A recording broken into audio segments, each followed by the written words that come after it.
E aí, turminha, que se prepara para os concursos mais concorridos do Brasil? Hoje a nossa aula é sobre lógica da argumentação, um assunto que vai concatenar tudo que estudamos até agora, todos aqueles operadores lógicos. Então, se você domina a tabela verdade de todos os conectivos, seja bem-vindo a essa aula. Se não, volta lá, estuda, depois volta aqui assistir comigo a lógica da argumentação. Aula número 4 eu dividi em 4 partes: introdução, argumentos indutivos, dedutivos, implicação lógica.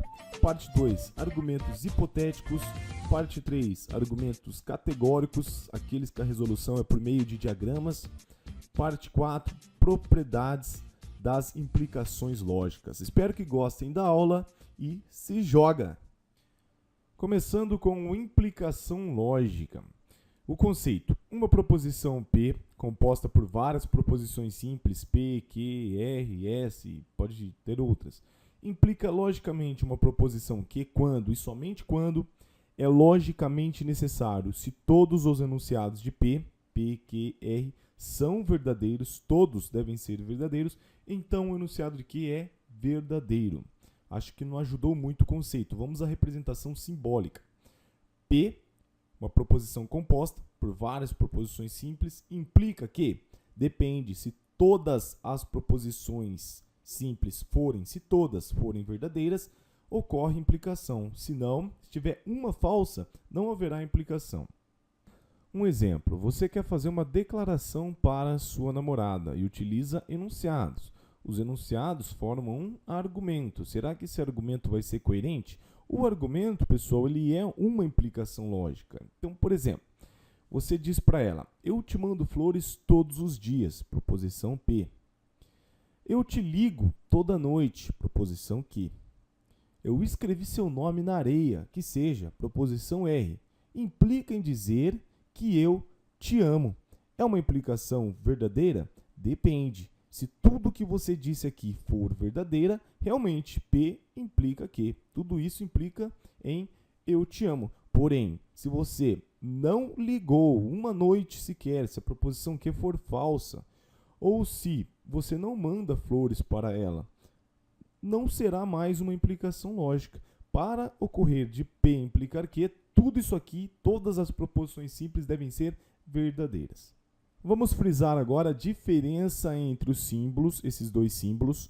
O símbolo, pessoal, essa flechinha mais fina, é utilizado para relacionar duas proposições por meio de uma proposição condicional. É o que fizemos até agora nas aulas anteriores, já estudamos este conectivo. Assim, para relacionarmos P e Q por meio de uma proposição condicional, escrevemos se P, então Q. Nós não queremos aferir o valor lógico dessa proposição composta. Tá? Queremos apenas relacionar condicionalmente o P com o Q. Agora, essa flechinha maior, esse símbolo, é utilizado para representar uma implicação lógica, na qual se deseja aferir o valor lógico. É o que a gente fez aqui.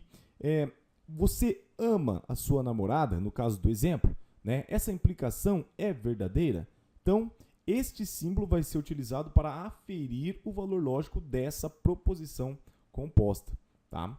Isso aqui é muito utilizado nas nossas aulas de argumentação, porque argumentação nada mais é do que uma implicação lógica. Lógica da argumentação. O argumento ele é constituído pelas proposições P1, P2, P3, P4, P5, P6, Pn, chamadas de premissas. Por coincidência, esse P pode ser de proposição, por exemplo, proposição 1 ou premissa 1, nas quais nos baseamos para garantir a veracidade da proposição C, chamada de conclusão. Argumentar é apresentar uma proposição como sendo uma consequência de uma ou mais proposições. Isso aqui é importante, porque tem que ter coerência entre essas proposições, relação entre elas. É como se a professora pedisse para você fazer uma dissertação, né, um argumento, e você, sobre meio ambiente, você faz uma redação sobre bullying, foge do tema. Isso acontece aqui também no raciocínio lógico. Representação simbólica. P1, P2, P3, P4, P5, P6, Pn, aqui separado da conclusão, o C, ou representação padronizada, em coluna, né? P1, P2, aqui as premissas, Premissa 5, premissa 6, premissa N, separada da conclusão. Então, o primeiro passo é saber identificar quais proposições são premissas e qual é a conclusão. Por exemplo, as premissas podem ser identificadas por meio de palavras ou expressões que as caracterizam, tais como pois, como, porque, tendo em vista que, dado que, sendo que, supondo que, entre outras. Muitas conjunções adversativas, explicativas, tá? São premissas. Agora, conclusão, existem também palavras ou expressões que permitem identificá-las, tais como assim, logo, portanto, então, por conseguinte, resulta que, entre outras. Muitas conjunções conclusivas e consecutivas se referem à conclusão. Algumas considerações importantes. O argumento é o dedutivo, vamos estudar daqui a pouco, será classificado em válido ou em não válido ou inválido, e não como verdadeiro ou falso. A gente não classifica um argumento como verdadeiro ou falso, tá? Não se esqueça disso. Por quê? Olha, no exemplo anterior, a professora pede para você fazer uma redação dissertativa, argumentativa sobre meio ambiente. Você faz sobre bullying. Tá, o que você falou sobre bullying é verdade, é verdadeiro, mas foge da redação, foge do tema. Logo, o argumento que você escreveu, ele é inválido, tá? Fugiu do tema. Portanto, um argumento ele é classificado como válido ou inválido. Um argumento válido é aquele cuja conclusão decorre do que foi afirmado nas premissas. O importante na argumentação é a clareza, coerência, a construção do argumento, né? Assim como você constrói uma redação, argumento 1, argumento 2, você conclui a sua redação, aqui é a mesma coisa, pessoal, no raciocínio lógico. É muito comum o aluno analisar a conclusão e ver a conclusão é verdade. Tá? Então, o argumento é verdadeiro, ou seja, verdadeiro não, o argumento é válido, é assim que a gente classifica, não é?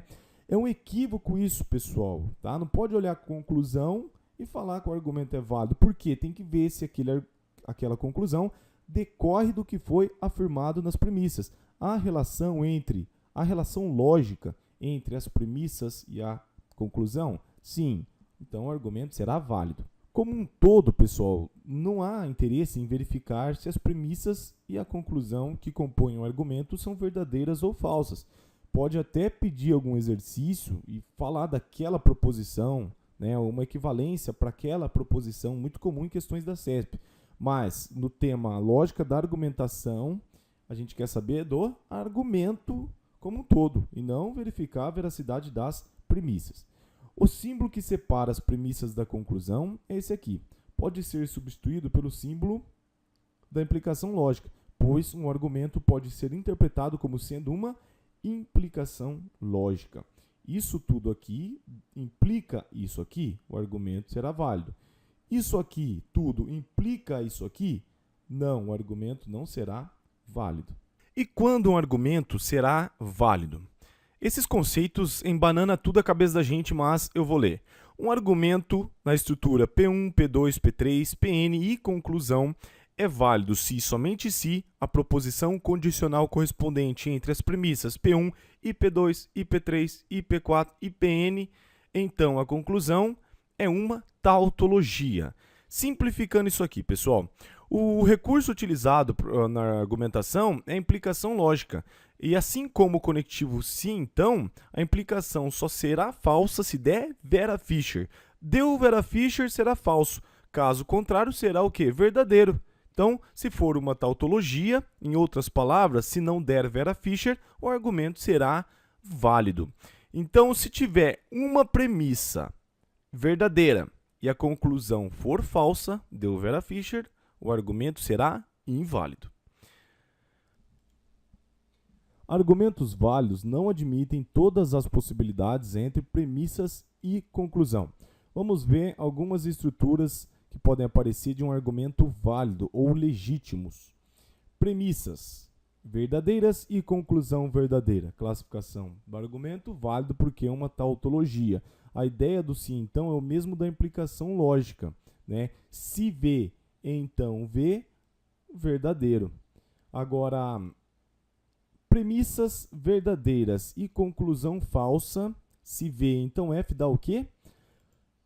falso, né? Isso aqui não é uma tautologia. Deu Vera Fischer é uma contradição ou uma contingência. Logo, esse argumento aqui não será válido, pessoal.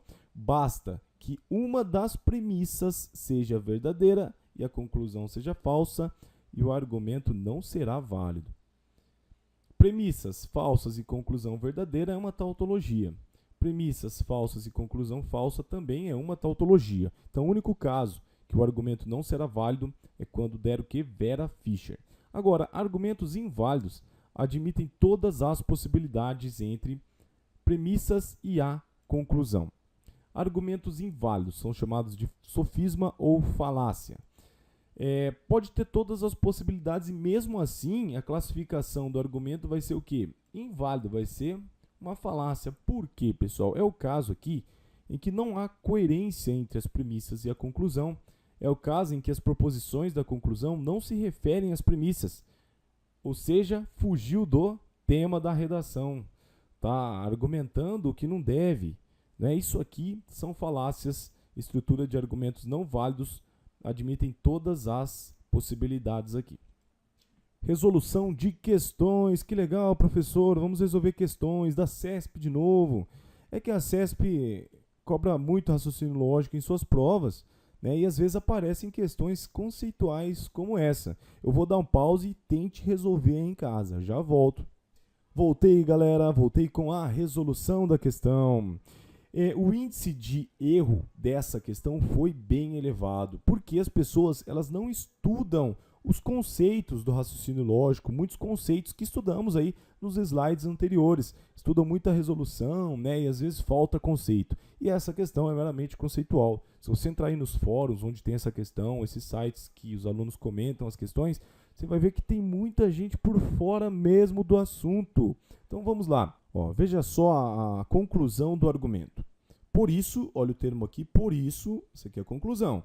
Todos precisam ser fiscalizados e a alternância no poder é imprescindível. Essa é a conclusão da qual as premissas são: o sustentáculo da democracia é que todos têm o direito de votar e de apresentar a sua candidatura. Não tem nada a ver com o que falou na conclusão até agora. Mas enganoso é o coração do homem, muito menos. Falhas administrativas e maior tempo no poder andam de mãos dadas. Esse argumento não é válido porque a conclusão não tem relação lógica com as premissas. Lembre-se, argumentar é apresentar uma proposição como sendo uma consequência de uma ou mais proposições. A CESP ela alterou esse gabarito e justificou. A verdade das premissas não necessariamente leva à verdade da conclusão. Sendo assim, o argumento não é válido, razão pela qual se opta pela alteração do gabarito de certo para errado. Então está errado. E que justificativa da banca CESP, hein? Eu prefiro o meu comentário aqui, né? A conclusão não tem relação lógica com as premissas. Mas parece que quer esconder o jogo a CESP, né? A verdade das premissas não necessariamente leva à verdade da conclusão. Mas claro, não deixa de ser verdade também essa justificativa. Afirmação e alternância no poder é imprescindível. É uma premissa desse argumento? E a alternância no poder é imprescindível, está dentro da conclusão, pessoal. Também está errado. A sentença, falhas administrativas e maior tempo no poder andam de mãos dadas. É uma premissa desse argumento? Aí sim, correto. É uma premissa, vem antes da conclusão. Mais uma questãozinha, minha gente. Uma questãozinha, outra da CESP. Aquele mesmo esquema. Vou passar a questão para vocês. Dá um pause e tente resolver em casa. E aí, carinha, matou a questão de auditor do controle externo? Perdeu muito tempo na questão? Não deveria perder tempo. Essa questão também é conceitual. O argumento que tem as proposições P1 a P3 são as premissas e P4 é a conclusão. É um argumento lógico válido? Pessoal, olha só a conclusão, que seria o P4 aqui. Novas leis com penas mais rígidas devem ser incluídas no Código Penal e deve ser estimulada uma atuação repressora e preventiva dos sistemas judicial e policial contra todo ato de intolerância.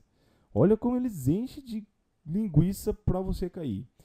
Tem alguma coisa a ver? Algumas palavras-chave presentes na conclusão estão na premissa? Eu nem vou ler porque você já leu, né? Nenhuma. Não tem nada a ver a relação das premissas com a conclusão é um conjunto vazio, não tem. Então, esse argumento não é válido.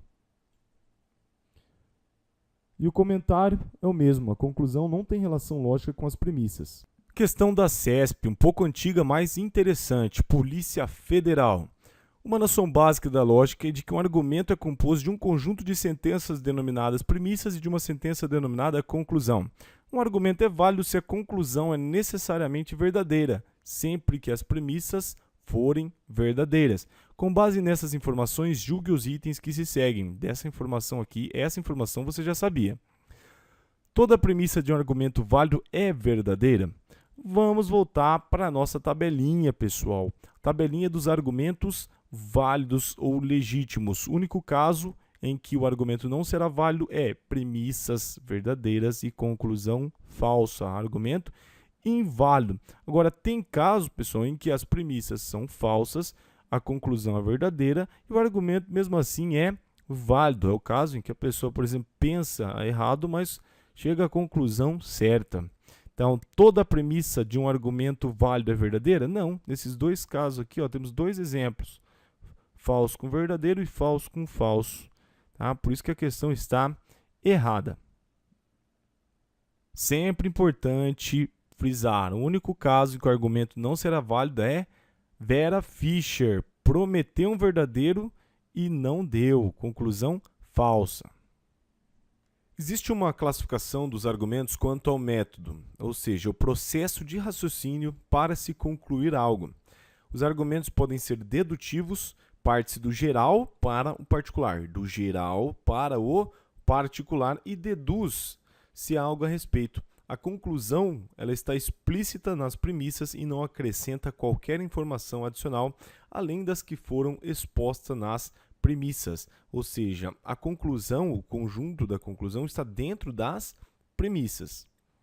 Argumentos indutivos é o contrário, é o método de argumentação que parte de fatos ou dados particulares para elaborar princípios gerais ou inferir uma conclusão, do particular para o geral, aqui é o contrário. A característica desse tipo de argumento é a de apresentar uma conclusão provável, mas não certa, já que as premissas são construídas por meio de uma observação empírica. Então, nesses argumentos, a informação contida na conclusão ela transcende o que foi dito nas premissas. As premissas elas se baseiam na conclusão, sim, mas não implicam necessariamente nela. Vamos aos exemplos para você entender melhor. Argumentos dedutivos. Todos os homens são mortais, premissa 1. Rafael é um homem, premissa 2. Logo, Rafael é mortal, a conclusão. Ora, o que eu estou dizendo aqui na conclusão está explícito nas premissas, por um raciocínio que chamamos de dedução. Por dedução, eu concluo que Rafael é mortal. Ora, se todos os homens são mortais, Rafael é um homem, Rafael é mortal. Não estou falando nada além do que foi dito aqui nas premissas. Esse aqui é o argumento dedutivo, não há margem de erro. Nos argumentos indutivos, um exemplo, vi um cisne branco no lago, premissa 1. Vi 2 cisnes brancos no lago. Vi 3 cisnes brancos no lago. N premissas, vi N cisnes brancos no lago. Vi 55 cisnes brancos no lago. Nenhum era preto, ou seja, a conclusão que eu seja pela experiência que eu tive, ou seja, pelo método empírico, eu concluo que todos os cisnes do lago são brancos. Essa aqui é a conclusão. Mas existe uma margem, pode ser que sim, pode ser que não, eu não sei. O que eu estou extraindo aqui está além do que eu disse nas premissas. Esse aqui é o raciocínio por indução.